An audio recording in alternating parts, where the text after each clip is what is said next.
10 লাখ টাকার বেশি মেয়াদি আমানত বা সঞ্চয়পত্র কিনতে রিটার্ন দাখিল বাধ্যতামূলক করেছে বাংলাদেশ ব্যাংক। এছাড়া 20 লাখ টাকার বেশি ঋণ নিতেও জমা দিতে হবে আয়কর রিটার্ন। সম্প্রতি কেন্দ্রীয় ব্যাংকের এক প্রজ্ঞাপনে এই নির্দেশনা দেওয়া হয়। 24টি ব্যাংক সেবার ক্ষেত্রে রিটার্ন দাখিল বাধ্যতামূলক করে জারি করা হয়েছে সরকারি গেজেট।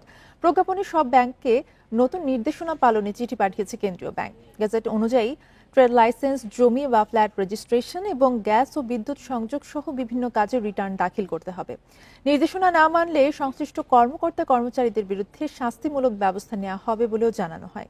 ব্যাংক কর্মকর্তারা জানান, নতুন আদেশে সরকারের রাজস্ব আয় বাড়বে, তবে আমানত ও সঞ্চয়পত্র বিক্রিতে নেতিবাচক প্রভাব পড়তে পারে বলেও শঙ্কা তাদের।